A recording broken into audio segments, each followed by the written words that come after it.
아니 무슨 상견례를 이런 데에서 해? 시어머니가 보낸 상견례 장소는 다름 아닌 아버지가 일하는 건설 현장 앞 한바집이었습니다. 아니, 장소가 뭐가 중요하니? 어서 가보자. 아버지의 넓은 마음씨에 그녀는 조금 안심했지만 여전히 불안했습니다. 건설 현장 앞 한바집이라니. 이 선택에는 분명 어떤 의도가 숨어 있을 것이라고 직감했습니다. 그들이 나타났을 때는 이미 약속 시간보다 30분이나 지난 후였습니다. 죄송합니다. 길이 많이 막혀서요. 괜찮습니다. 저희도 방금 도착했으니까요. 시모녀는 한바집 분위기에 명백히 불편함을 표시했습니다. 정현만이 미안한 표정으로 여울에게 눈짓했습니다. 사연을 듣고 난 후 각자의 의견을 댓글로 남겨주시기 바랍니다. 사소한 댓글이라도 사연자분에게 큰 힘이 될 수 있습니다. 각색될 수 있고 사연자분의 입장에서 구성될 수 있습니다. 평범하지만 행복했던 김여울의 가정은 한순간에 산산조각이 났습니다. 그녀와 아버지, 어머니, 그리고 여동생 수영까지 네 식구는 소박하지만 화목한 일상을 보내고 있었습니다. 그러나 여동생 수영이 중학교에 입학하는 특별한 날을 앞두고 예상치 못한 비극이 찾아왔습니다. 그날은 여동생의 새 출발을 축하하는 의미로 어머니가 수영이와 함께 교복을 맞추고 입학 선물을 사러 나갔던 날이었습니다. 오후가 되어도 돌아오지 않는 두 사람을 기다리던 중 한 통의 전화가 왔습니다. 대형 도로에서 연쇄 추돌 사고가 발생했고 그 사고에 어머니와 수영이가 휘말렸다는 청천벽력 같은 소식이었습니다. 사고 현장에서 그녀의 어머니와 여동생은 이미 세상을 떠난 후였습니다. 종이처럼 구겨진 소형차 속에서 발견된 두 사람은 그대로 반갑게 미소 지을 수도 따뜻한 저녁 식사를 함께할 수도 없는 영원한 이별을 고했습니다. 아버지는 사고 소식을 들은 순간부터 말을 제대로 잇지 못했습니다. 장례식장은 비통함과 절망으로 가득했습니다. 그녀와 아버지는 번갈아 가며 오열했고 실신과 발작을 반복했습니다. 친척들과 지인들이 도와 겨우 장례를 치를 수 있었습니다. 하지만 장례를 마친 후에도 현실을 받아들이기 어려웠습니다. 왜 하필 우리 가족이. 그녀는 밤마다 베개를 적시며 속삭였습니다. 학교에서는 그녀의 상황을 고려해 병가 처리를 해주었습니다. 수업을 따라가기는커녕 교실에 앉아 있는 것조차 버거웠기 때문입니다. 아버지 역시 출근하지 못했고 결국 회사에서 해고되었습니다. 아버지는 매일 술병을 손에서 놓지 않았습니다. 아침부터 취해 있었고 밤이 되면 더 깊이 취해 눈물을 쏟았습니다. 한때는 가장으로서 든든했던 그가 이제는 두 사람의 부재를 견디지 못하고 자신을 술로 망가뜨리고 있었습니다. 이제 저희밖에 없어요. 아빠가 이렇게 계속하시면 저까지 혼자가 될까봐 무서워요. 그녀가 어느 날 용기를 내어 말했습니다. 내 말이 맞다 하지만 지금은 그냥 조금만 더 내버려둬. 아버지는 충혈된 눈으로 대답했습니다. 장례식 이후 몇 주간 그녀는 집 안 구석구석에서 어머니와 수영이의 흔적을 발견할 때마다 가슴이 찢어질 듯 아팠습니다.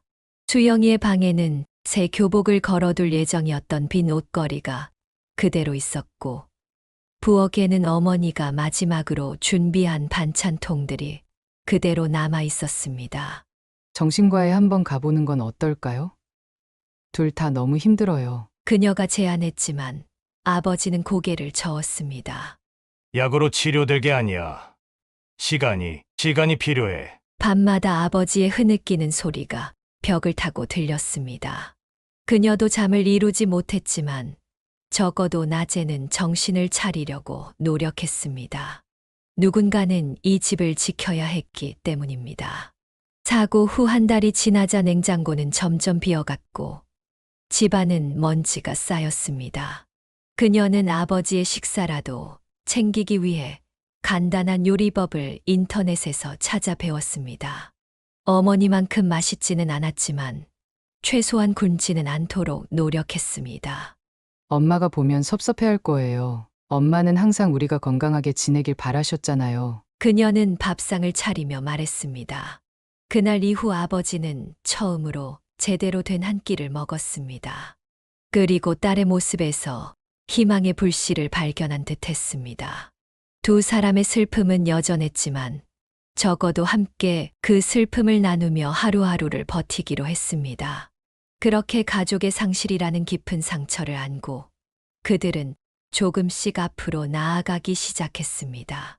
사고 후 몇 개월이 지나자 여울은 조금씩 일상으로 돌아가기 시작했습니다.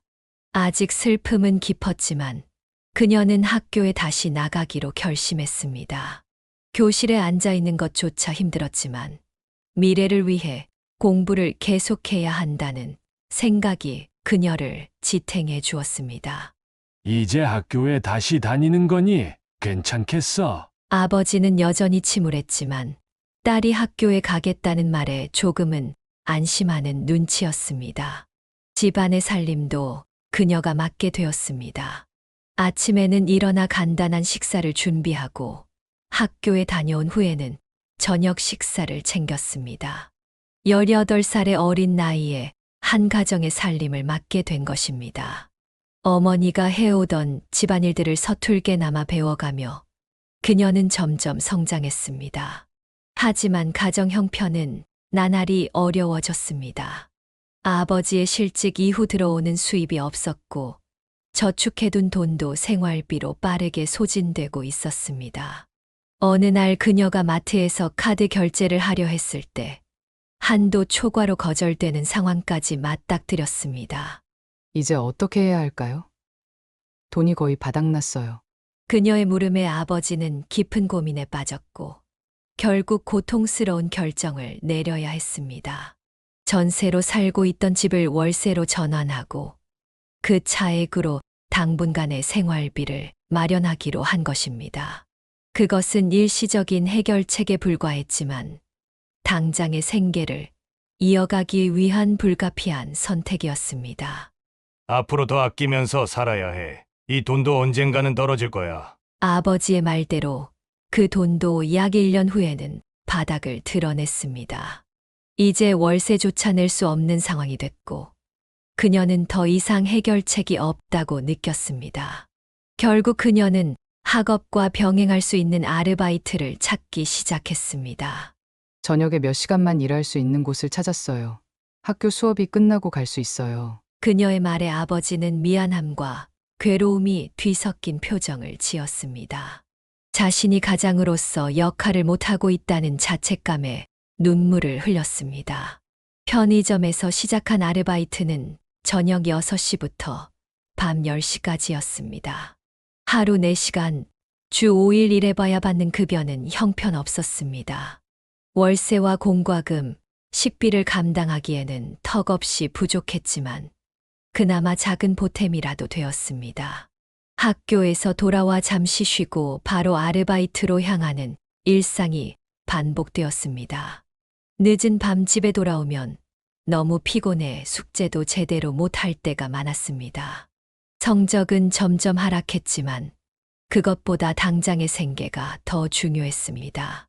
그러던 어느 날 아버지가 아침부터 깨끗하게 면도를 하고 정장을 꺼내 입는 모습을 보았습니다. 오랜만에 보는 단정한 모습에 그녀는 놀랐습니다. 아빠, 어디 가세요? 인력사무소에 가볼 거야. 더 이상 이렇게 살 수는 없어. 그날부터 아버지는 매일 새벽에 일어나 인력사무소로 향했습니다.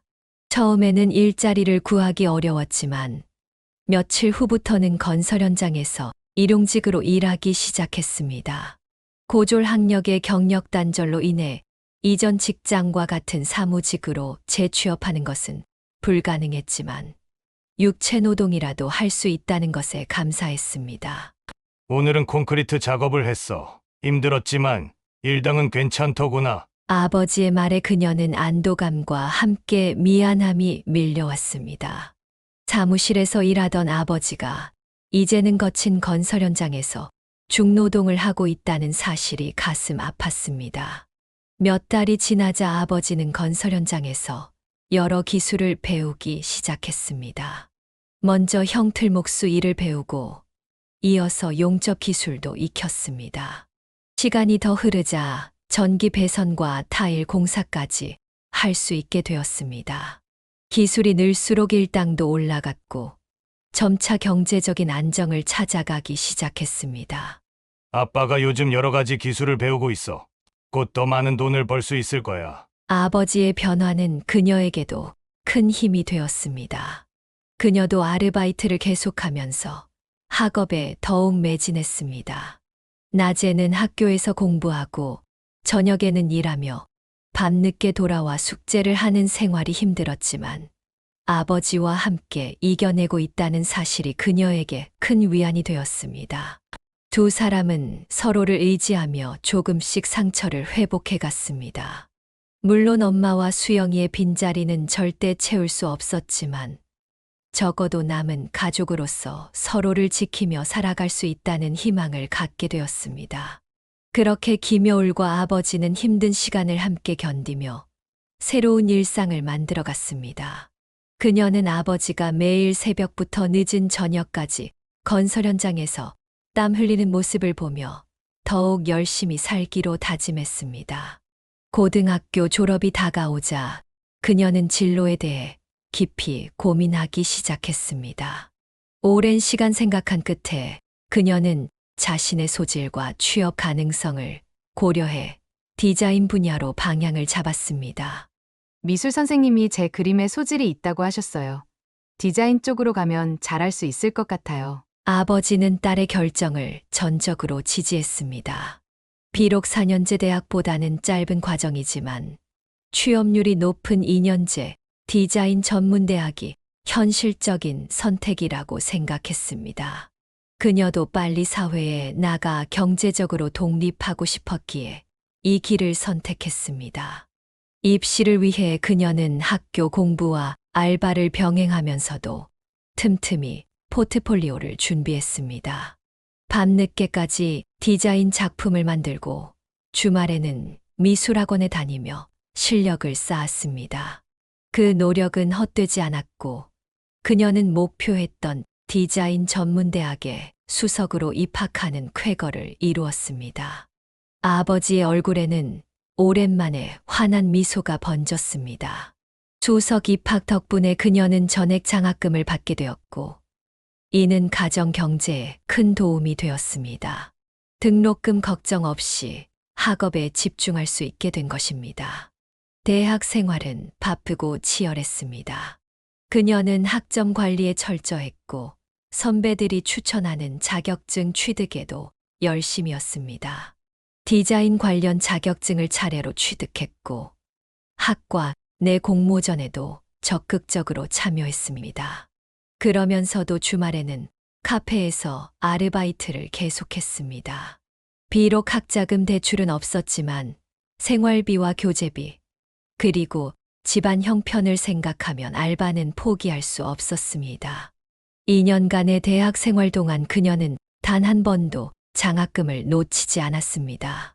모든 학기를 우수한 성적으로 마치고 마침내 졸업을 앞두게 되었습니다.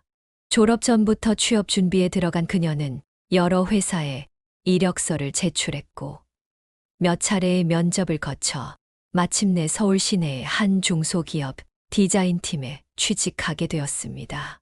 아빠 취직됐어요.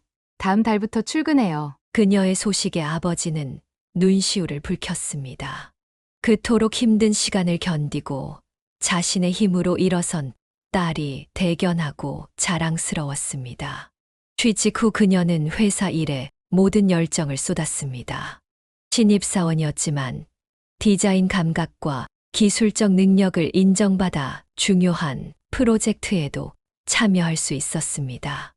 아침 일찍 출근해 밤늦게 퇴근하는 날이 많았고 주말에도 종종 회사에 나가 작업을 했습니다.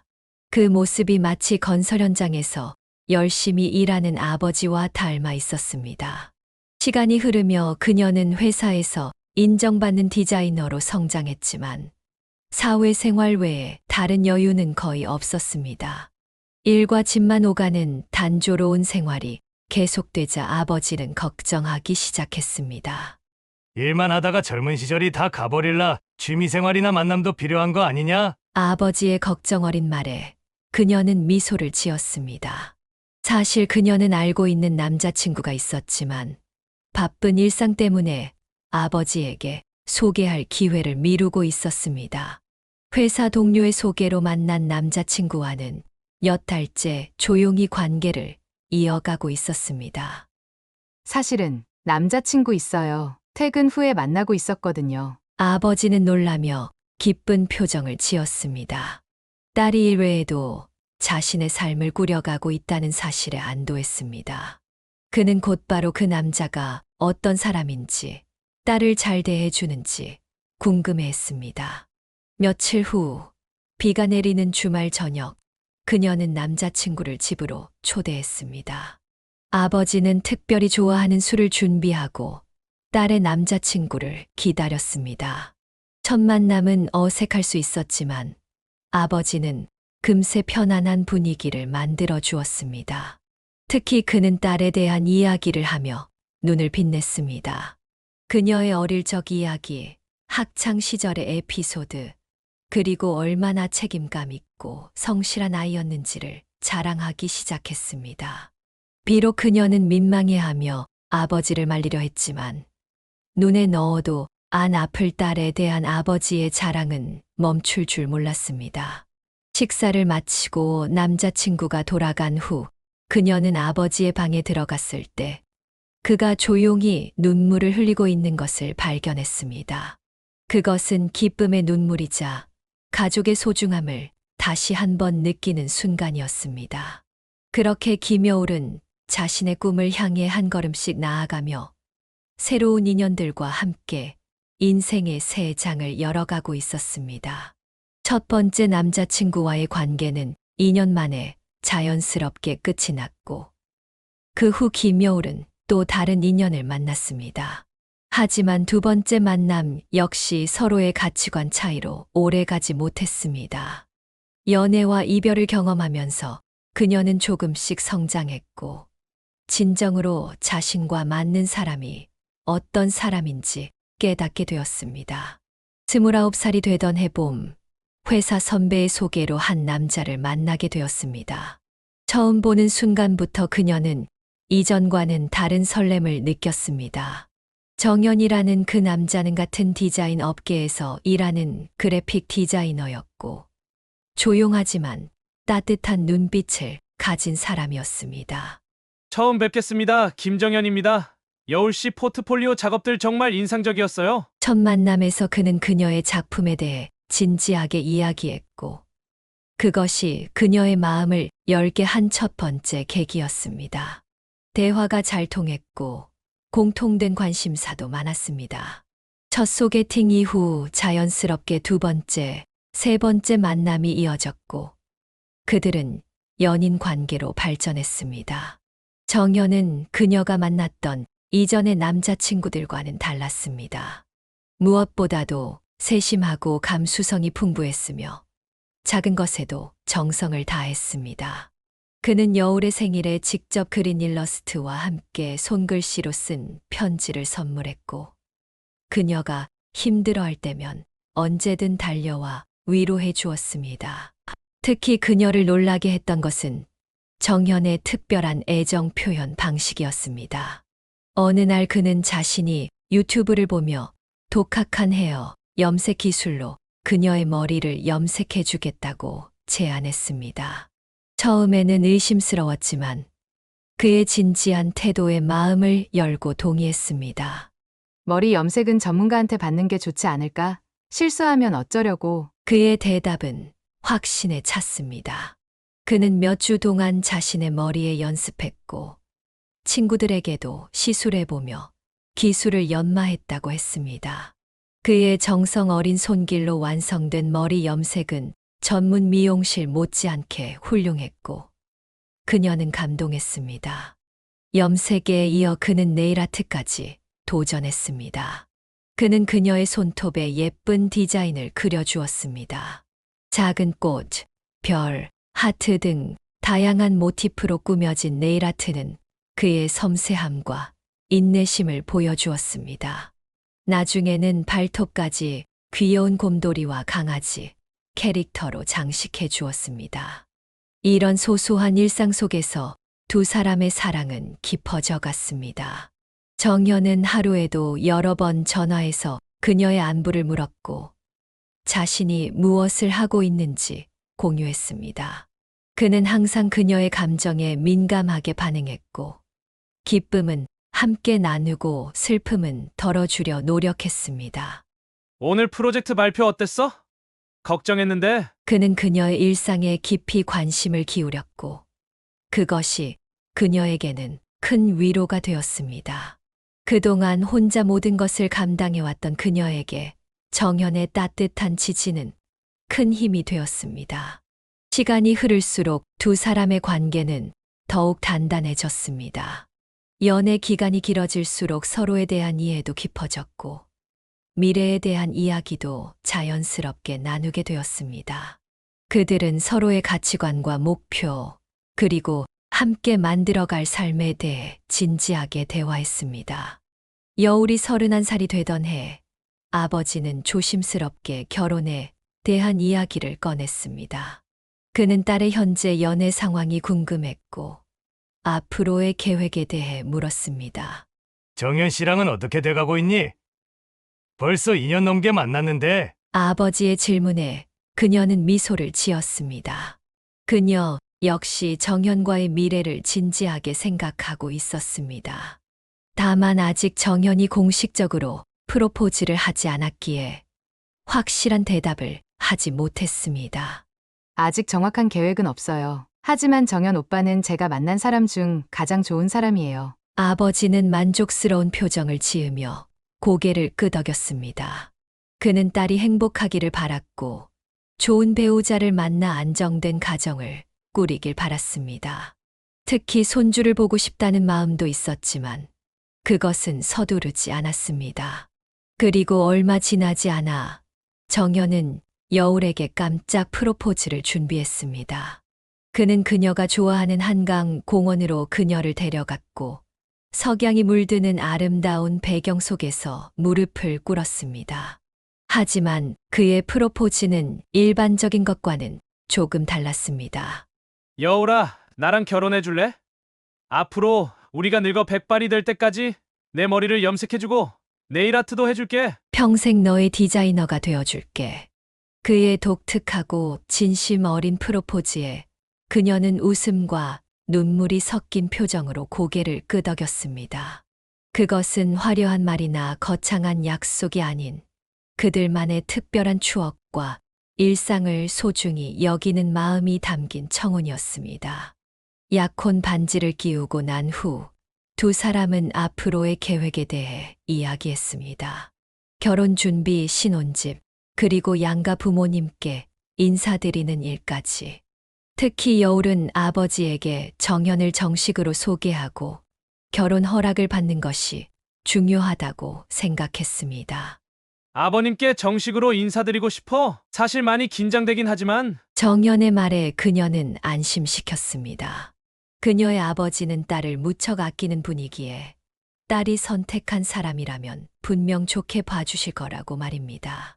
하지만 그 과정이 그리 순탄치만은 않을 것이라고는 이때까지만 해도 두 사람 모두 예상하지 못했습니다. 그렇게 김여울의 인생에 새로운 장이 열리려 하고 있었습니다. 가족의 상실이라는 아픔을 겪었지만 이제는 자신만의 가정을 꾸릴 준비를 하게 된 것입니다. 그녀는 정연과 함께라면 어떤 어려움도 이겨낼 수 있을 것이라고 믿었습니다. 결혼을 결심한 김여울은 마침내 정연을 아버지께 정식으로 소개하는 자리를 마련했습니다. 그녀는 아버지가 예비 사위를 어떻게 대할지 내심 걱정했지만 모든 것이 순조롭게 진행되었습니다. 아버지는 처음에는 위압적인 모습으로 정연을 맞았지만 대화를 나누면서 점차 마음을 열었습니다. 내 딸을 평생 울리지 않겠다고 약속할 수 있겠나? 아버지의 날카로운 질문에 정연은 진지하게 대답했습니다. 그는 여우를 어떻게 사랑하는지, 앞으로 어떤 삶을 함께 살고 싶은지 솔직하게 이야기했습니다. 더불어 군 복무 중 아버지를 잃은 자신의 경험도 나누었고, 이는 두 사람 사이에 특별한 유대감을 형성했습니다. 가족의 상실이라는 아픔을 공유한 두 남자는 서로를 깊이 이해하게 되었습니다. 아버지는 마지막으로 강한 경고를 남겼습니다.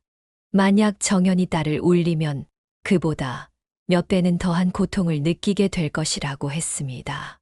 그 말에는 딸을 향한 깊은 사랑과 보호 본능이 담겨 있었습니다. 정연은 그 말을 새기며 약속했고, 결국 아버지의 축복을 받았습니다. 첫 관문을 무사히 통과한 후, 이제는 정현의 가족을 만날 차례였습니다. 여울은 이전에 한 번 정현의 가족과 간단히 인사를 나눈 적이 있었지만, 이번에는 예비 며느리로서 정식으로 방문하는 자리였습니다. 그녀는 며칠 동안 무엇을 입을지, 어떤 선물을 준비할지 고민했고, 최대한 좋은 인상을 주기 위해 노력했습니다. 방문 당일, 그녀는 고급 한과 세트와 과일 바구니를 들고 정현의 집을 찾았습니다. 현관문이 열리고 정현의 어머니와 여동생이 그녀를 맞이했습니다. 첫인상은 나쁘지 않았습니다. 시어머니는 미소를 지으며 그녀를 안으로 안내했고, 거실에는 정성스럽게 차려진 다과가 기다리고 있었습니다. 어서 와요. 여울 씨 마침 좋은 차를 준비해뒀어요. 하지만 차를 마시며 대화가 시작되자 분위기는 급격히 변했습니다. 시어머니는 여울에 대해 알고 싶다며 질문을 시작했고, 그 질문들은 점점 더 날카롭고 파고드는 형태로 변해갔습니다. 여울 씨, 지금 다니는 회사가 어디인가요? 여울이 서울 시내의 중소기업 디자인팀에서 일한다고 대답하자 시어머니의 얼굴에 미세한 실망감이 스쳐 지나갔습니다. 시누이는 노골적으로 눈썹을 치켜 올렸습니다. 그 회사가 어디에 있는 거지? 혹시 중소기업인가요? 여울은 당황했지만 침착하게 대답했습니다. 자신의 회사가 비록 규모는 작지만 분야에서 인정받는 디자인 스튜디오라고 설명했습니다. 하지만 그녀의 설명은 시모녀의 귀에 들어가지 않는 듯 했습니다. 시어머니는 거침없이 다음 질문을 던졌습니다. 대학은 어디를 나왔어요? 우리 정연이는 4년제 출신이라. 질문의 의도가 명백했습니다. 그녀는 여울의 학력이 아들과 어울리는지 확인하고 싶었던 것입니다. 여울이 2년제 디자인 전문대학을 졸업했다고 대답하자 시어머니의 표정이 일그러졌습니다. 전문대요? 고작 전문대라고요? 시어머니의 목소리에는 경멸이 묻어났습니다. 여울은 얼굴이 화끈거렸지만 자존심을 지키기 위해 당당하게 덧붙였습니다. 네, 전문대입니다. 하지만 수석으로 입학해 장학금을 받았고 학점 관리와 자격증 취득에 최선을 다했습니다. 그녀의 말은 시모녀에게 아무런 감흥을 주지 못했습니다. 오히려 시누이는 비웃듯 말했습니다. 와, 전문대 수석이라니 대단하네요. 근데 그걸 자랑스럽게 말하는 게 좀 이상한데. 여울은 가슴이 찢어지는 것 같았지만 참고 미소를 지었습니다. 정연이 그녀를 위로하듯 손을 꼭 잡아주었습니다. 시어머니는 멈추지 않고 계속해서 질문을 던졌습니다. 가족 관계는 어떻게 되나요? 부모님 두 분 다 건강하신가요? 여울은 잠시 망설였습니다. 가족에 대한 이야기는 항상 그녀에게 아픈 부분이었기 때문입니다. 하지만 숨길 수 없는 사실이었기에 그녀는 진실을 말했습니다. 아버지만 계세요. 어머니와 여동생은 제가 중학생 때 교통사고로 돌아가셨습니다. 시어머니와 시누이의 반응은 충격적이었습니다. 그들은 위로의 말 대신 마치 불길한 소식을 들은 것처럼 놀라고 불편한 표정을 지었습니다. 아이고, 가족이 그렇게 됐다니. 듣기만 해도 우울해지네요. 집안에 불운이 있나 보네. 시어머니의 말은 여울의 가슴에 대못을 박았습니다. 가족의 죽음을 불운이나 재수 없는 일처럼 취급하는 태도에 그녀는 깊은 상처를 받았습니다. 하지만 최악은 아직 오지 않았습니다. 그럼 아버님은 무슨 일을 하시나요? 어디 좋은 직장에 다니시겠죠? 여울은 떨리는 목소리로 대답했습니다. 아버지는 건설 현장에서 일하세요. 형틀목수 기술이 있으시고 용접 기능공으로도 활동하세요. 시어머니의 표정이 완전히 바뀌었습니다. 그녀는 혀를 차며 경멸의 눈초리로 여울을 쳐다보았습니다. 노가다꾼이란 말이네요? 뭐 형틀목수니, 용접 기능공이니, 그런 말로 포장하지 말고 솔직하게 말하세요. 건설 현장 노동자잖아요. 그 말은 여울에게 폭탄과도 같았습니다. 아버지가 피땀 흘려 일한 직업을 노가다꾼이라고 비하하는 시어머니의 태도에 그녀는 끓어오르는 분노를 느꼈습니다. 어머님, 아버지에 대한 발언은 사과해 주셨으면 좋겠습니다. 건설 현장에서 일하시는 것은 존중받아 마땅한 직업입니다. 시어머니는 기가 찬다는 듯 혀를 찼습니다. 뭐가 어째? 내가 사과를 해? 누굴 바보로 아는 거야? 건설 현장 일용직이 노가다꾼 아니면 뭐라고 불러야 한다는 거지? 신우이도 가세했습니다. 언니 화났네. 엄마가 노가다꾼이라고 하니까 화났어. 근데 사실 아니야? 작업복 입고 안전모 쓰고 공사장에서 일하는 거 맞잖아. 상황은 걷잡을 수 없이 악화되었습니다. 정연이 중간에서 어머니를 말리려 했지만 소용없었습니다. 시어머니는 오히려 아들에게 화를 냈습니다. 내가 지금 엄마한테 대드는 거야? 정신 차려. 이런 집안에 장가가면 너 평생 고생이야. 노가다꾼의 전문대 출신 딸이라니. 이게 내가 그토록 키운 내 아들의 선택이라고? 여울은 숨을 쉬기 어려울 정도로 가슴이 조여왔습니다. 그녀는 더 이상 그 자리에 있을 수 없다고 느꼈습니다. 결국 자리에서 일어나 정중하게 인사를 하고 집을 나섰습니다. 정연은 그녀를 따라 나왔지만 여울의 마음은 이미 얼음장처럼 차갑게 식어 있었습니다. 그녀는 아버지를 그토록 깊이 모욕한 사람들과는 절대로 가족이 될 수 없다고 확신했습니다. 그것은 그녀에게 절대 넘을 수 없는 선이었습니다. 밖으로 나온 여울은 정연에게 고개를 들어 똑바로 말했습니다. 그녀의 눈에는 결연한 의지가 담겨 있었습니다. 미안해요. 하지만 이건 안 될 것 같아요. 내 아버지를 그렇게 무시하는 사람들과는 한 가족이 될 수 없어요. 그렇게 김여울은 사랑하는 사람을 뒤로 한 채 자신의 자존심과 아버지의 명예를 지키기 위해 홀로 걸음을 옮겼습니다. 그녀의 등 뒤로 정연의 애타는 부름이 들렸지만 그녀는 돌아보지 않았습니다. 그녀가 정연의 집을 나선 순간 그녀의 발걸음은 무거웠지만 결심은 확고했습니다. 아파트 현관문을 나서자마자 정연이 그녀를 붙잡았습니다.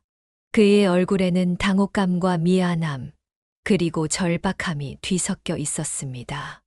여울아, 제발 가지 마. 엄마가 한 말은 진심이 아니야. 그냥 처음이라 긴장해서 실수한 거라고. 하지만 여울의 마음은 이미 돌이킬 수 없는 지점을 지나고 있었습니다. 그녀는 고개를 저으며 정연의 손을 뿌리쳤습니다. 어머니의 말은 단순한 실수가 아니었어요. 저와 제 아버지를 깊이 모욕했어요. 그런 분과 한 가족이 될 수는 없어요. 정연은 절망적인 표정으로 그녀의 손을 잡으려 했지만 여울은 한 걸음 물러섰습니다. 그녀의 눈에서는 눈물이 맺혔지만 그것은 슬픔보다는 분노와 결연함의 표현이었습니다. 내가 다 설득할게. 시간만 좀 줘. 엄마가 오해한 거야. 내가 얼마나 훌륭한 사람인지 알게 되면 분명 마음을 바꿀 거야. 정연의 간절한 호소에도 여울은 흔들리지 않았습니다. 그녀는 자신의 아버지가 겪었을 모욕감을 떠올렸고 그것은 그녀에게 어떤 타협도 불가능하게 만들었습니다. 정연이 마지막 절망적인 시도로 아파트 주차장 바닥에 무릎을 꿇었습니다. 그는 여울의 손을 붙잡고 애원했습니다. 제발 한 번만 더 기회를 줘. 내가 무릎 꿇고 빌게. 우리 사랑이 이런 이유로 끝나면 안 돼. 그 순간 베란다에서 시어머니의 날카로운 목소리가 들렸습니다. 이게 뭐 하는 짓이야? 사내 자식이 여자 앞에서 무릎을 꿇어. 그것도 가진 것 하나 없는 애 앞에서? 당장 일어나. 시어머니의 말은 칼날처럼 둘 사이에 내리꽂혔습니다. 여울은 차가운 미소를 지으며 정연에게 말했습니다. 보셨죠? 이 결혼은 누구도 행복하게 만들지 못할 거예요. 이제 그만두세요. 그녀는 뒤돌아보지 않고 걸어갔고 정연의 애타는 목소리는 점점 멀어졌습니다. 택시를 타고 집으로 돌아가는 길, 여울은 창밖을 바라보며 눈물을 흘렸습니다. 사랑했던 사람과의 이별, 그리고 깊은 모욕감은 그녀의 가슴에 무거운 상처를 남겼습니다. 집에 도착하자 아버지가 반갑게 맞이했습니다. 그는 딸의 방문이 어땠는지 물었고 예비 사돈 만남이 순조롭게 진행되었기를 바라는 눈치였습니다. 어떻게 됐니? 인사는 잘하고 왔어. 여울은 아버지의 기대에 찬 얼굴을 보며 진실을 말할 수 없었습니다. 아버지가 자신의 직업 때문에 딸이 모욕당했다는 사실을 알면 얼마나 상처받을지 생각하니 차마 입이 떨어지지 않았습니다. 아빠, 저희 헤어졌어요. 뭐라고? 갑자기 왜? 사이가 안 좋아진 거야? 여울은 고개를 숙인 채 대답했습니다.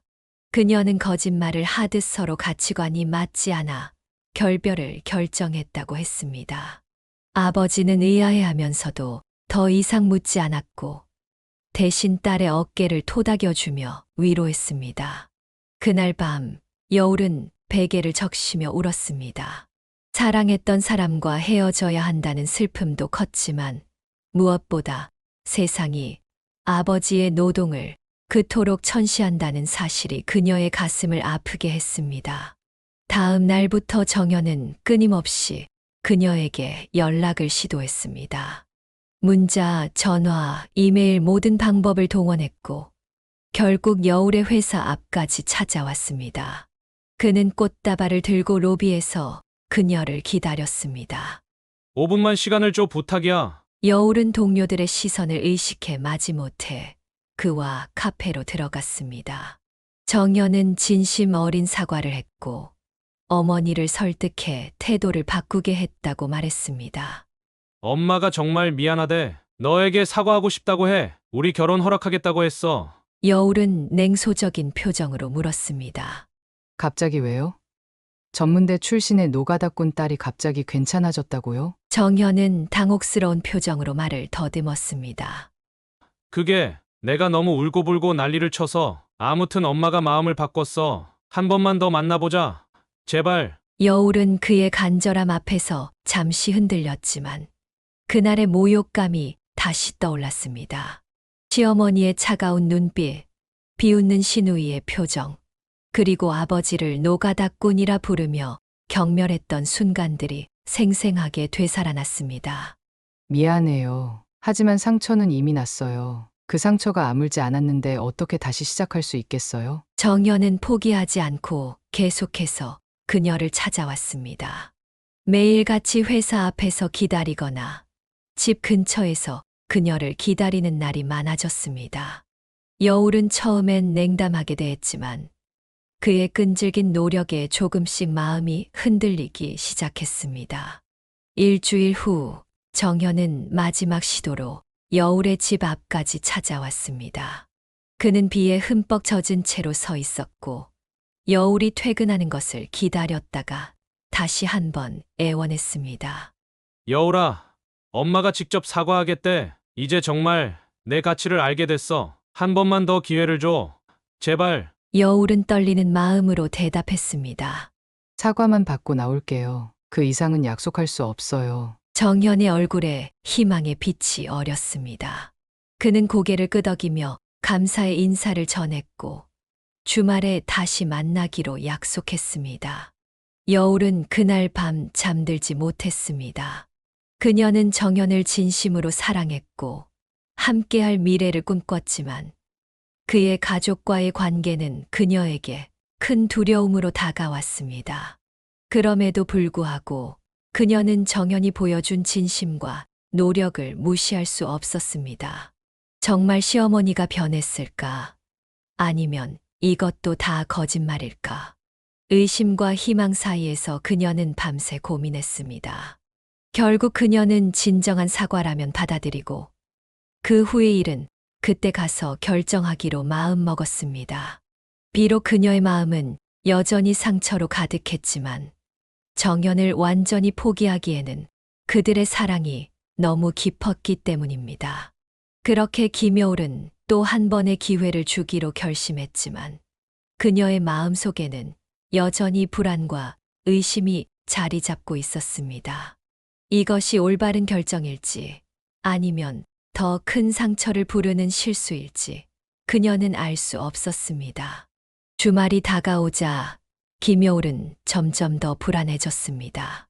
정연의 가족을 다시 만난다는 생각만으로도 가슴이 조여들었습니다. 처음 방문했을 때의 모욕적인 기억이 계속해서 떠올랐고 밤에는 악몽에 시달리기도 했습니다. 그럼에도 불구하고 그녀는 정현과의 약속을 지키기로 했습니다. 단, 사과만 받고 바로 나오겠다는 마음가짐이었습니다. 약속된 토요일, 정연이 그녀를 데리러 왔습니다. 그는 평소보다 더 긴장한 모습이었고 계속해서 그녀에게 안심시키는 말을 건넸습니다. 엄마가 정말 많이 반성했어. 내가 얼마나 소중한 사람인지 이제야 깨달았대. 차 안에서 정연은 지난 일주일 동안 있었던 일을 설명했습니다. 그가 매일 밤 집에서 울기만 하고 밥도 먹지 않자 어머니가 마음을 돌렸다는 것이었습니다. 특히 아들이 여울 없이는 살 수 없다고 선언하고 집을 나갈 준비를 하자 어머니가 완전히 항복했다고 했습니다. 여울은 그 이야기를 반신반의하며 들었습니다. 사람의 태도가 그렇게 쉽게 바뀔 수 있을까 의심스러웠기 때문입니다. 하지만 정연의 진심 어린 눈빛을 보며 그녀는 적어도 한 번의 기회는 더 줄 수 있다고 생각했습니다. 정연의 아파트에 도착했을 때 예상과 달리 현관문 앞에는 시어머니와 시누이가 기다리고 있었습니다.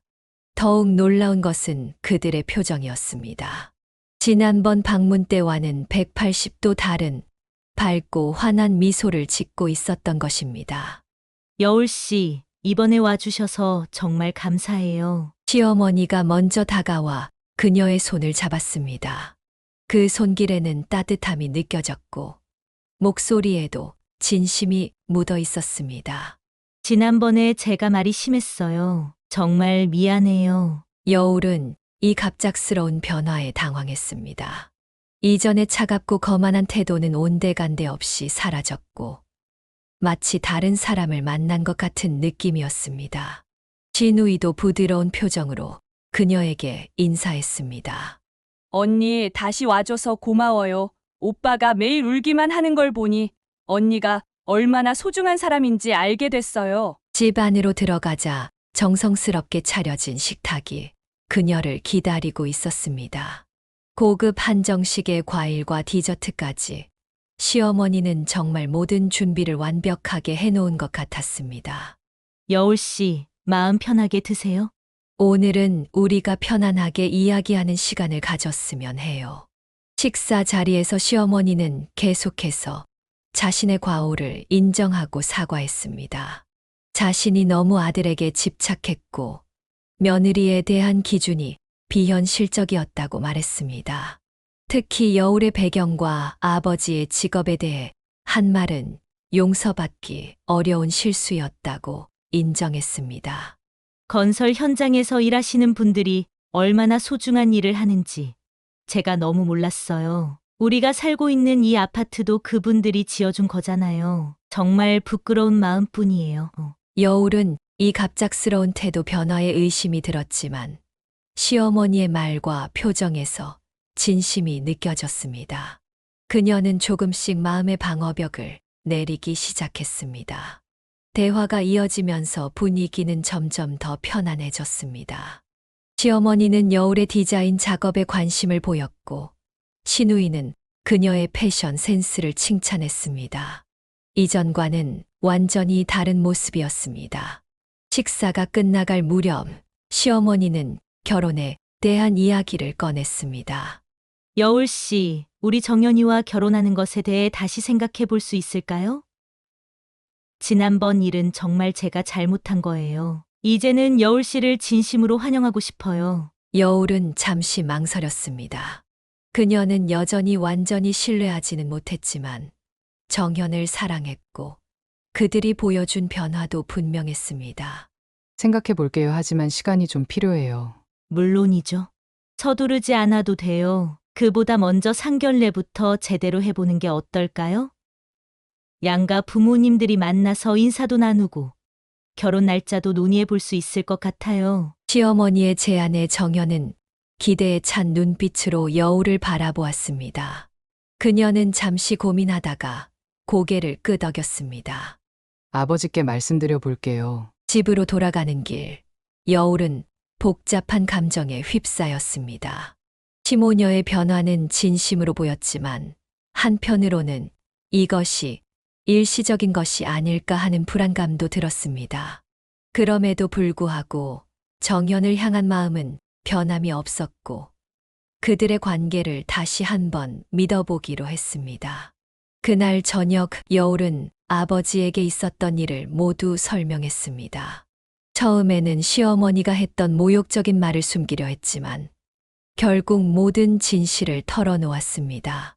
아버지는 처음에는 화를 내셨지만 시어머니가 진심으로 사과했다는 이야기를 듣고 마음을 진정시켰습니다.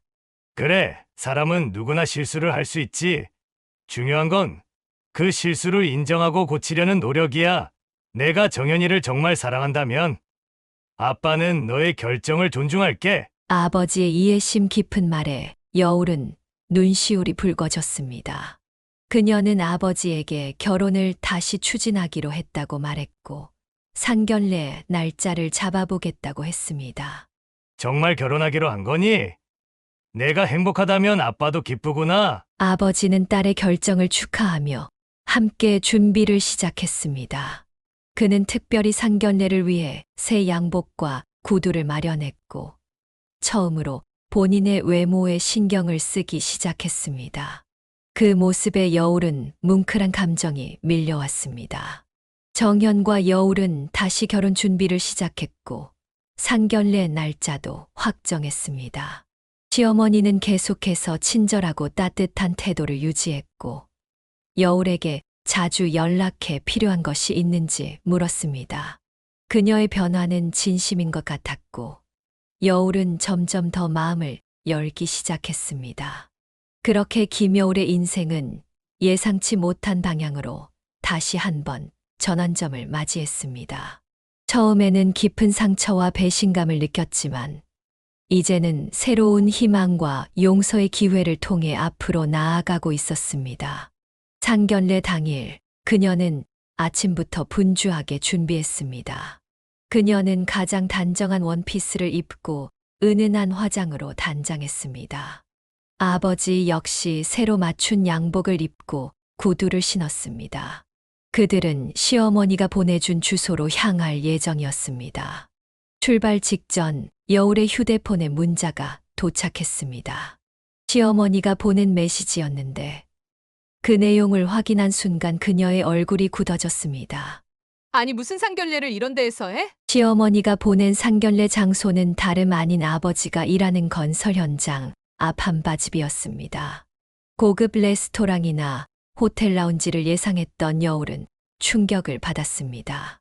아버지에게 이 사실을 알리자 그는 의외로 태연한 반응을 보였습니다. 아니, 장소가 뭐가 중요하니? 어서 가보자. 아버지의 넓은 마음씨에 그녀는 조금 안심했지만 여전히 불안했습니다. 건설 현장 앞 한바집이라니. 이 선택에는 분명 어떤 의도가 숨어 있을 것이라고 직감했습니다. 현장에 도착하자 점심시간을 맞아 많은 건설 노동자들이 식사를 하고 있었습니다. 작업복 차림의 남성들 사이에서 양복을 입은 아버지와 원피스 차림의 여울은 눈에 띄게 어색했습니다.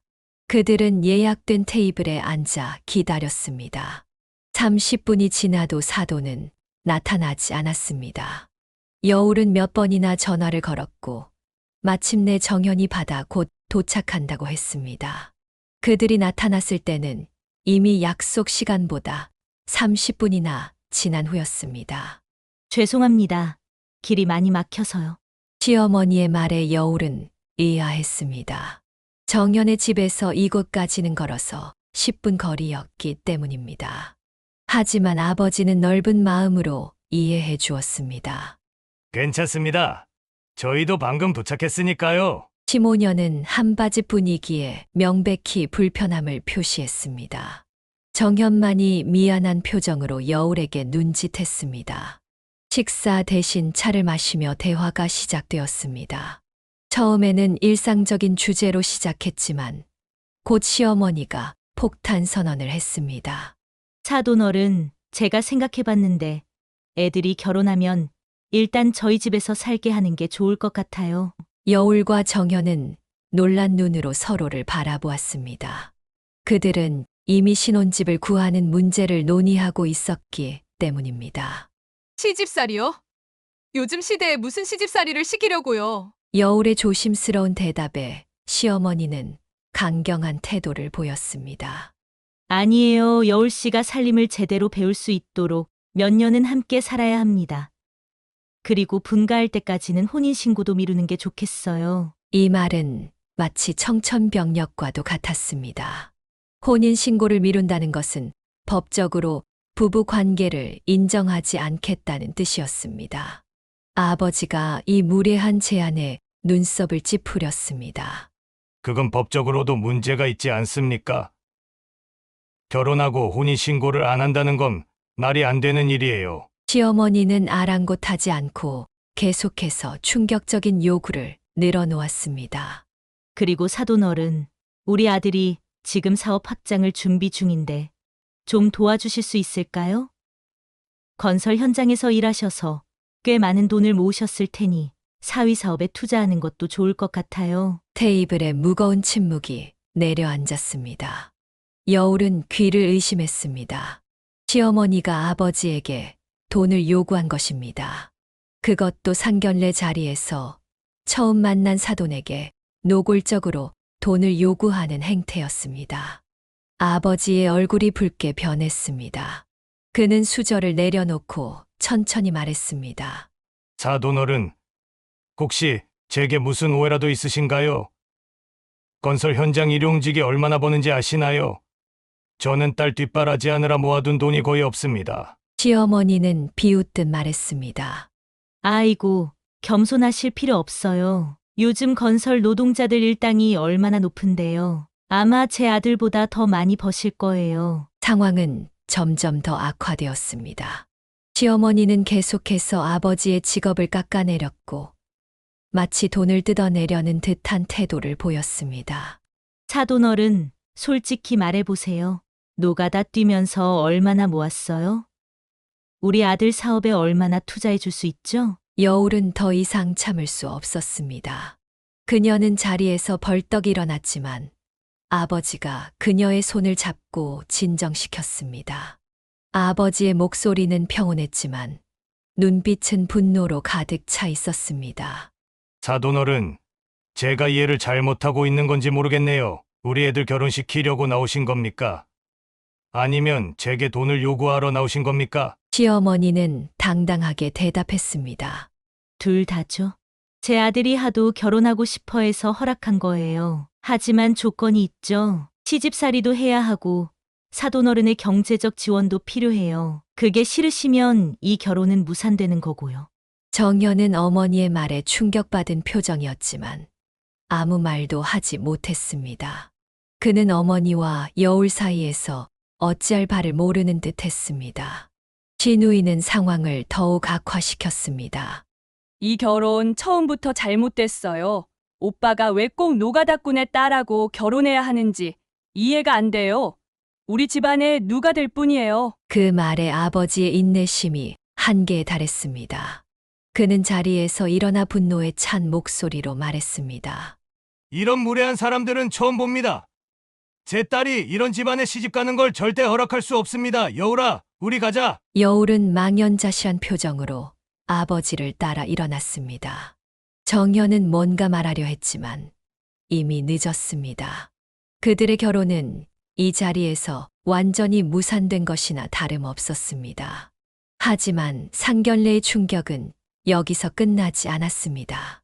그들이 자리를 떠나려는 순간 한바집의 문이 열리고 여러 명의 건설 노동자들이 들어왔습니다. 그리고 그 뒤로 정장을 입은 중년 남성이 나타났습니다. 김 회장님, 오늘 상견례 하시는 날이셨습니까? 저희에게 알려주셨으면 좋았을 텐데요. 상황은 갑자기 미스터리한 방향으로 흘러가기 시작했습니다.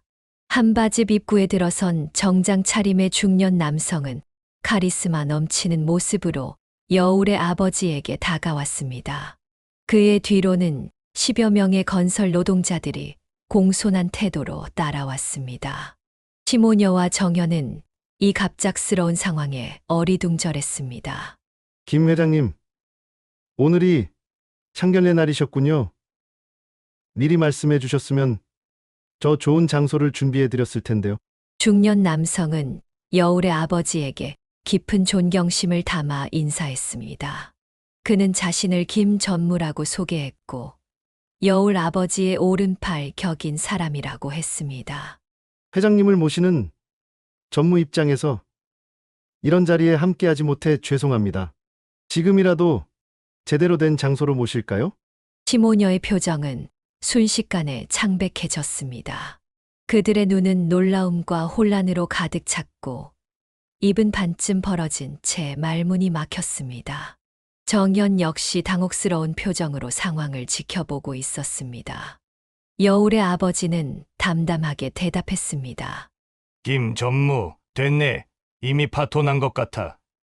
이 집안이랑은 사돈 맺을 생각이 완전히 사라졌어. 김 전무는 고개를 끄덕이며 시모녀를 날카롭게 쳐다보았습니다.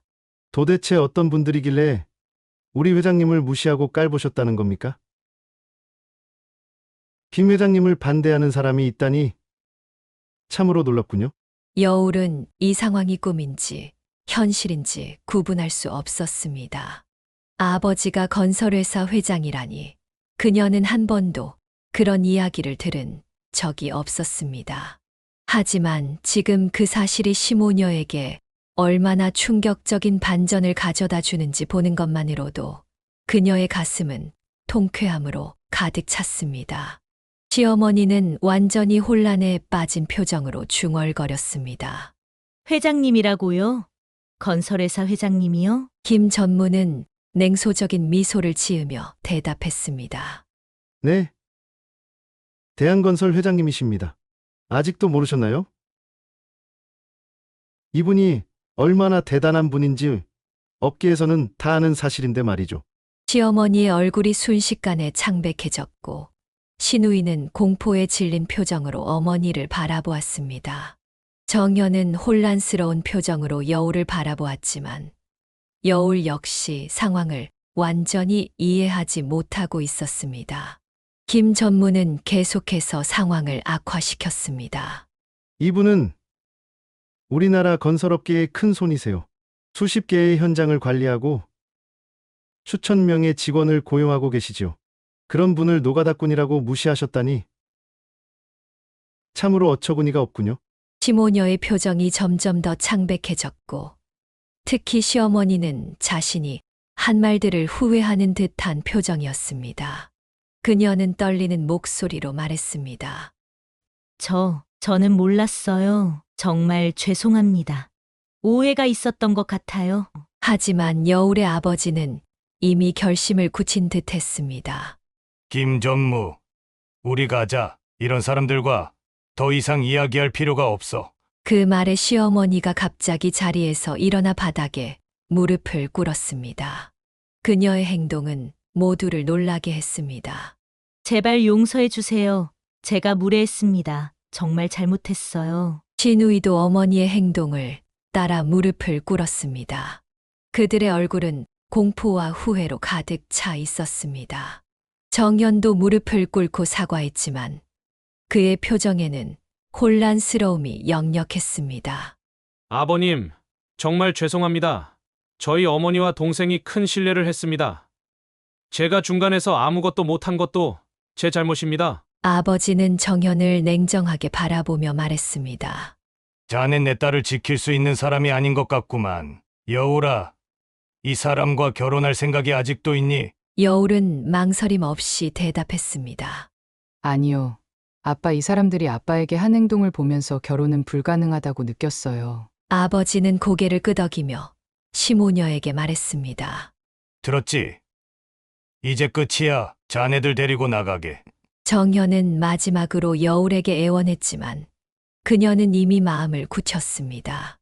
그들은 떠나기 전 마지막으로 사과했지만 이미 돌이킬 수 없는 상처가 남았습니다.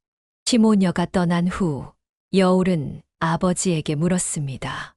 아빠, 정말 건설회사 회장님이셨어요?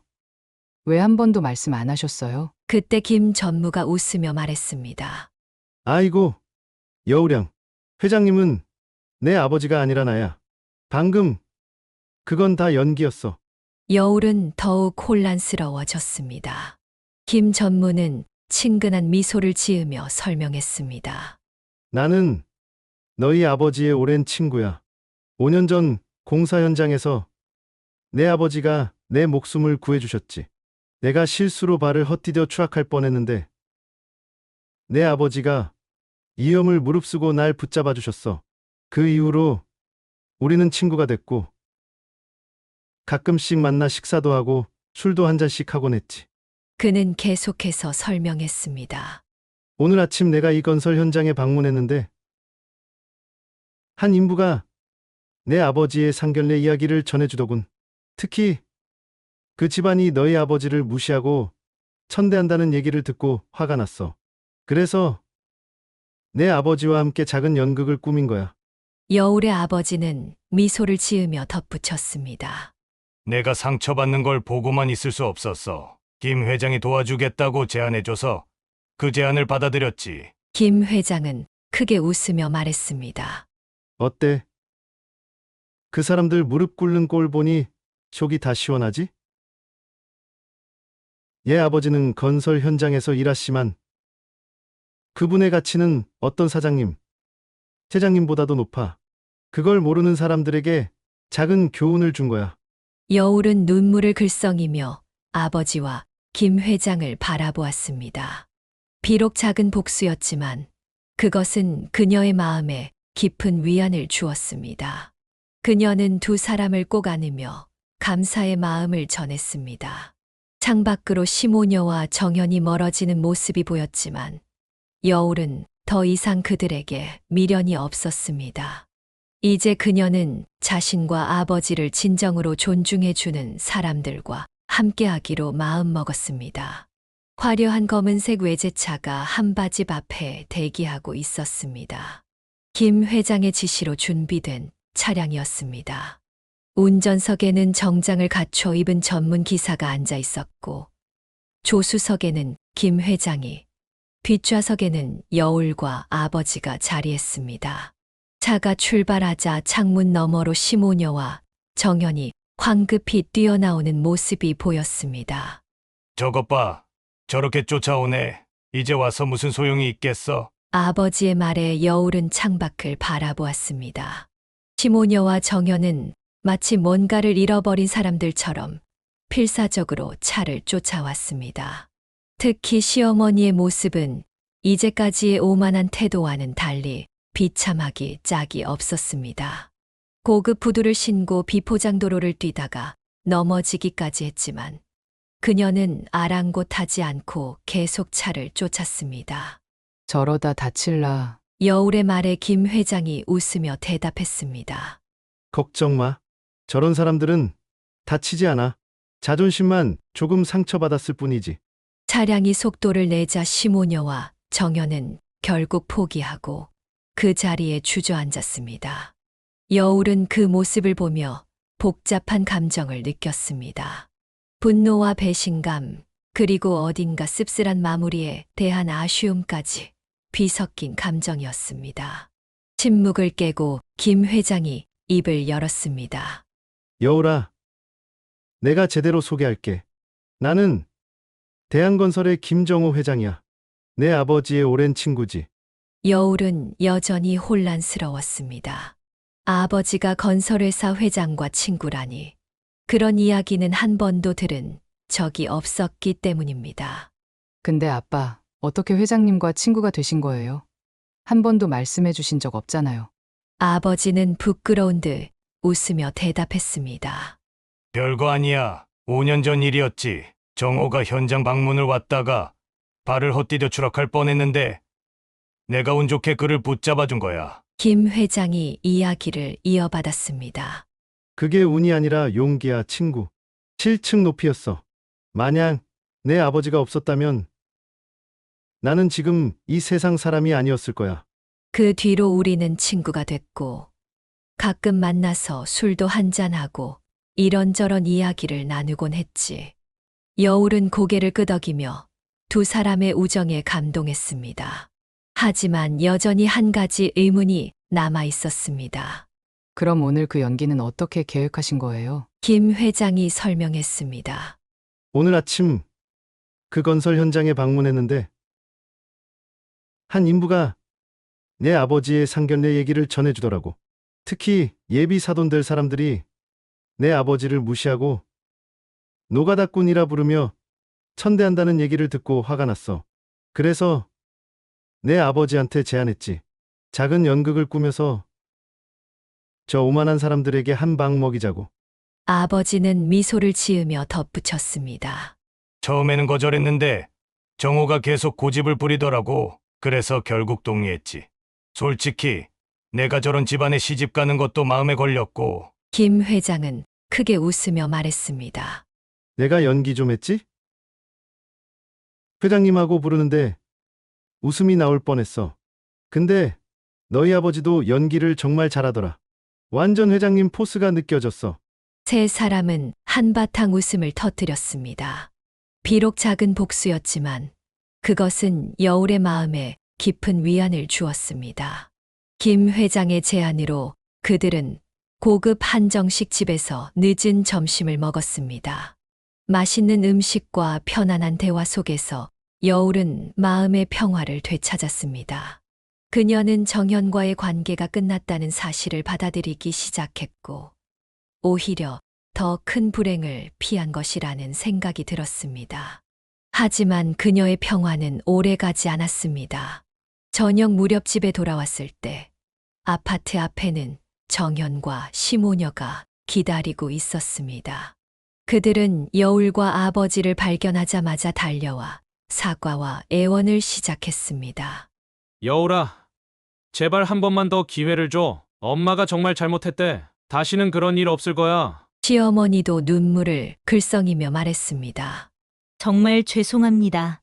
사돈어른, 제가 무식해서 큰 실수를 했어요. 이제 와서 사과해도 늦었지만 제발 우리 아이들 결혼만은 허락해 주세요. 여울은 그들의 갑작스러운 태도, 변화에 냉소적인 미소를 지었습니다.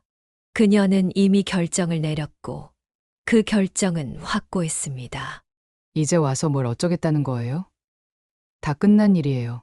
정현이 애원했습니다. 여울아, 내가 잘못했어. 어머니 말리지 못하고 너를 제대로 지키지 못해서 미안해. 한 번만 더 기회를 줘. 제발. 여울은 깊은 한숨을 내쉬었습니다. 그녀는 정현을 사랑했지만 이미 돌이킬 수 없는 선을 넘었다고 느꼈습니다.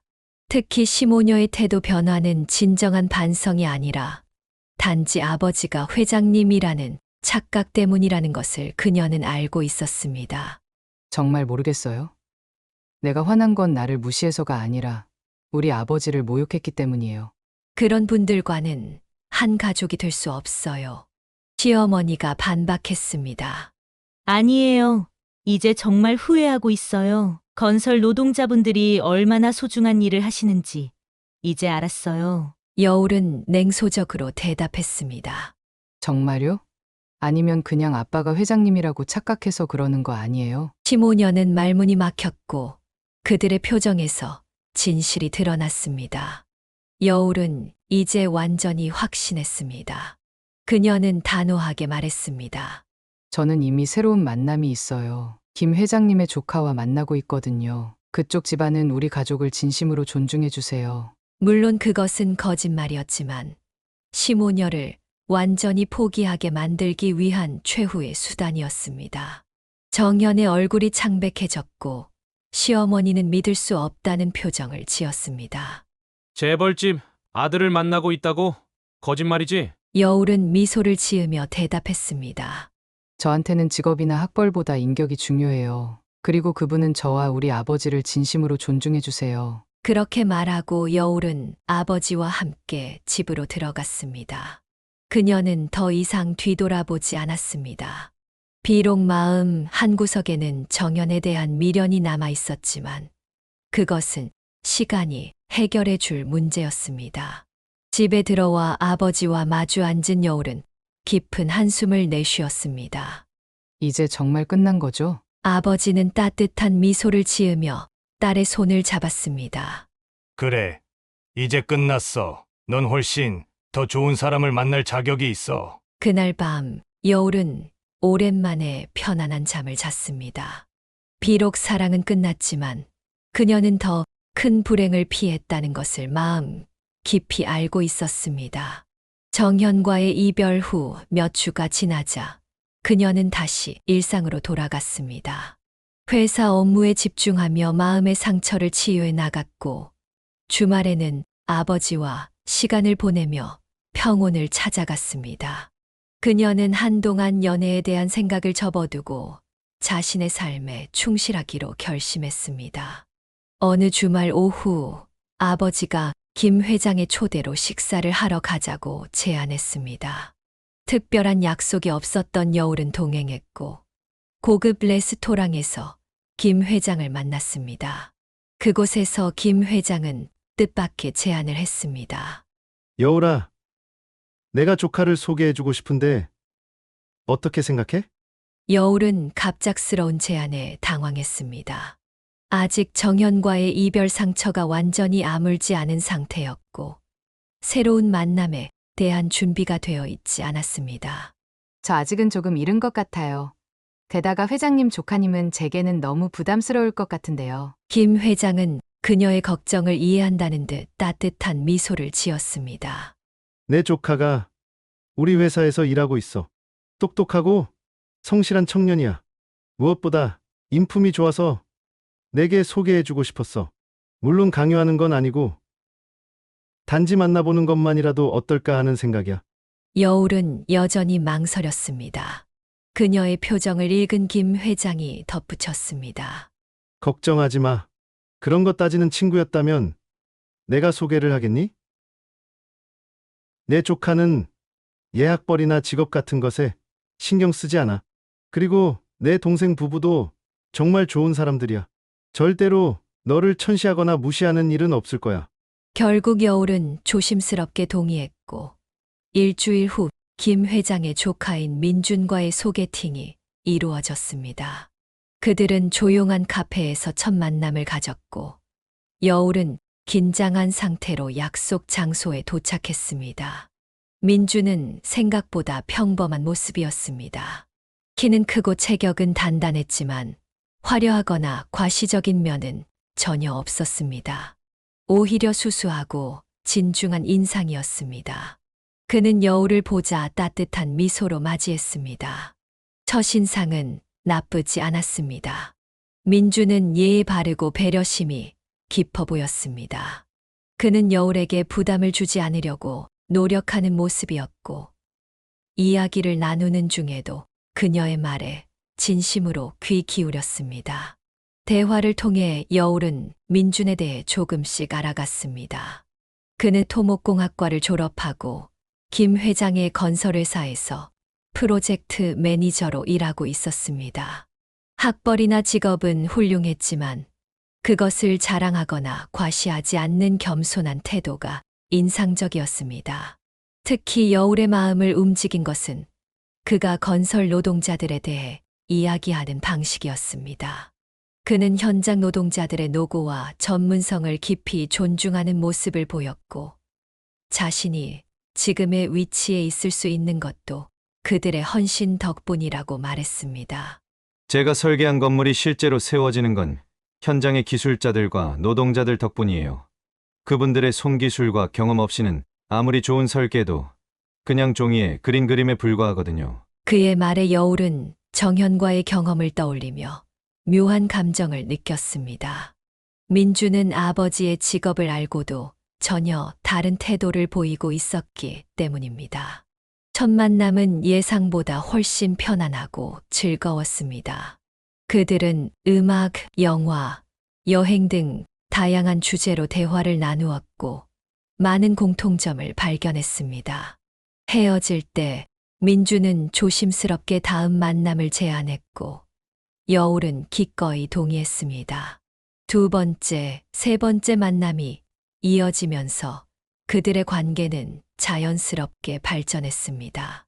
민주는 여울에게 강요하거나 서두르지 않고 그녀가 편안한 속도로 관계를 발전시킬 수 있도록 배려했습니다. 그것이 정현과의 관계와 가장 큰 차이점이었습니다. 약 2달 정도 만남이 이어진 후 민주는 여울에게 정식으로 교제를 신청했습니다. 그는 화려한 이벤트 대신 한강 공원에서의 소박한 피크닉 자리에서 자신의 마음을 전했습니다. 여울 씨, 제가 좋아하는 마음 아시죠? 정식으로 만나보고 싶어요. 제가 아직 부족한 점이 많지만 항상 당신을 존중하고 아끼며 함께 성장해 나가고 싶습니다. 여울은 민준의 진심 어린 고백에 감동했습니다. 그녀도 이미 그에게 마음이 기울어져 있었고 미래에 대한 기대감이 생겨났습니다. 그녀는 미소를 지으며 대답했습니다. 저도 당신과 함께하고 싶어요. 그렇게 시작된 연애는 순탄하게 이어졌습니다. 민주는 여울의 아버지를 진심으로 존경했고 종종 함께 낚시를 가거나 술자리를 갖기도 했습니다. 그는 건설 현장에 대한 전문 지식을 바탕으로 아버지와 깊은 대화를 나눴고 이는 아버지의 마음을 열게 했습니다. 민준의 부모님 역시 여울을 따뜻하게 맞아주었습니다. 그들은 여울의 직업과 배경에 대해 전혀 편견을 갖지 않았고 오히려 그녀의 성실함과 따뜻한 마음씨를 높이 평가했습니다. 특히 민준의 어머니는 여울의 손재주를 칭찬하며 자주 요리나 수공예를 함께 했습니다. 연애 2년 차, 민준은 여울에게 프로포즈했습니다. 그는 여울이 좋아하는 미술관에서 깜짝 이벤트를 준비했고 그녀가 가장 좋아하는 작품 앞에서 반지를 꺼내며 청혼했습니다. 여울아, 평생 당신을 사랑하고 존중하며 함께 살아갈 수 있을까요? 감동의 눈물을 흘리며 여울은 고개를 끄덕였습니다. 그녀는 이제 자신의 행복을 찾았다고 확신했습니다. 양가 상견례는 화기애애한 분위기에서 진행되었습니다. 민준의 부모님은 여울의 아버지를 진심으로 존중했고 아버지 역시 그들의 따뜻함에 마음을 열었습니다. 상견례 자리에서 민준의 아버지는 아름다운 축사를 전했습니다. 우리 아들이 이렇게 훌륭한 여울 씨와 인연을 맺게 되어 정말 기쁩니다. 여울 씨의 아버님께서 딸을 훌륭하게 키우셨고 우리는 그 딸을 소중히 여기겠습니다. 그렇게 여울과 민주는 순조롭게 결혼 준비를 시작했고 모든 과정에서 양가 부모님의 전폭적인 지지를 받았습니다. 결혼식 날 여울은 아버지의 팔을 잡고 웨딩 행진을 하며 행복한 눈물을 흘렸습니다. 과거의 아픔을 딛고 진정한 사랑과 존중을 찾은 그 순간 그녀는 모든 것이 값진 여정이었음을 깨달았습니다. 결혼 이후 김여울의 삶은 평온함과 안정을 찾았습니다. 그녀와 민주는 작은 아파트에 신혼집을 마련했고 각자의 일을 하며 조화로운 가정을 꾸려나갔습니다. 여울은 디자인 회사에서 팀장으로 승진했고 민주는 건설회사에서 주요 프로젝트를 성공적으로 이끌며 경력을 쌓아갔습니다. 신혼 생활 중 가장 큰 변화는 여울의 아버지에게 찾아왔습니다. 건설 현장에서 꾸준히 일해온 아버지는 환갑을 맞이하면서 건강 문제가 생겼습니다. 오랜 육체 노동으로 인한 무릎 통증과 허리 디스크가 악화되어 더 이상 현장에서 일하기 어려워진 것입니다. 아빠, 이제 그만 일하고 쉬세요. 저희가 모시고 살게요. 여울의 제안에 아버지는 고개를 저었습니다. 그는 여전히 일하고 싶어 했고, 특히 딸에게 경제적으로 의존하는 것을 원치 않았습니다. 아직 이 몸이 멀쩡하다 일을 하는 게 사람의 도리지? 결국 타협점을 찾아 아버지는 건설 현장 대신 아파트 단지의 경비원으로 일하기 시작했습니다.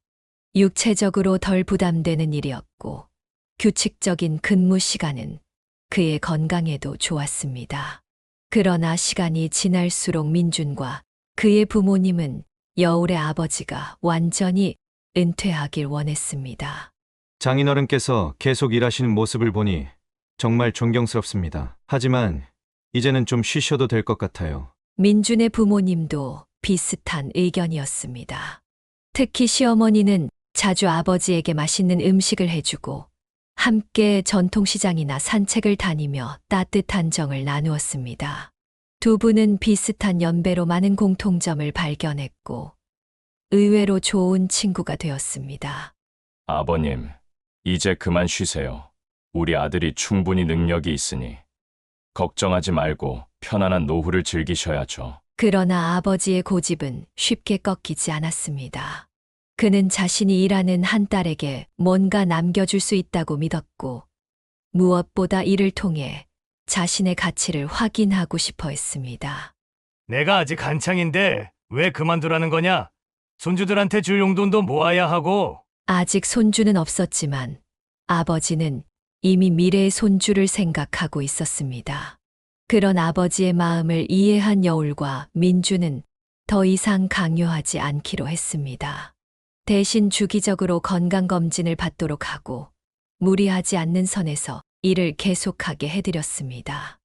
여울과 민준의 결혼 생활은 평온했지만 작은 고민이 있었습니다. 결혼 2년이 지나도 아이가 생기지 않았던 것입니다. 처음에는 둘 다 경력에 집중하느라 아이 계획을 미뤘지만 점차 가족을 이루고 싶다는 마음이 커졌습니다. 좀 더 기다려보자. 자연스럽게 될 거야. 민주는 여울을 격려했고 스트레스 받지 말자고 다독였습니다. 그들은 불임 클리닉을 방문해 검사를 받았고 다행히 큰 문제는 없었습니다. 의사는 단지 스트레스와 바쁜 일상이 원인일 수 있다고 조언했습니다. 그 무렵 여울에게 기회가 찾아왔습니다. 그녀가 속한 디자인 회사가 대형 프로젝트를 수주했고 그녀는 주요 디자이너로 선정되었습니다. 이 프로젝트는 그녀의 경력에 큰 도약이 될 터였지만 동시에 많은 시간과 에너지를 요구했습니다. 이 기회를 놓치면 안 돼. 내 실력을 보여줄 수 있는 좋은 기회야. 민주는 아내의 커리어를 적극 지지했고 가사 일을 더 많이 담당하며 그녀의 부담을 덜어주었습니다. 그의 지지 속에 여울은 프로젝트에 몰두했고 6개월간의 노력 끝에 성공적으로 마무리했습니다. 프로젝트가 끝난 후 여울과 민주는 오랜만에 휴가를 계획했습니다. 그들은 제주도로 일주일간의 여행을 떠났고 스트레스에서 벗어나 서로에게 집중하는 시간을 가졌습니다. 바다를 바라보며 조용히 대화를 나누고 섬을 돌아다니며 여유를 만끽했습니다. 여행에서 돌아온 지 2달 후 기적 같은 소식이 찾아왔습니다. 여울이 임신한 것입니다. 병원에서 확인을 받은 후 그들은 가족들에게 이 기쁜 소식을 전했습니다. 아빠, 저 임신했어요. 아빠가 곧 할아버지가 되실 거예요. 이 소식을 들은 아버지의 얼굴에 환한 미소가 번졌습니다. 그는 수년간 손주를 기다려왔고 이제 그 소원이 이루어질 것이었습니다.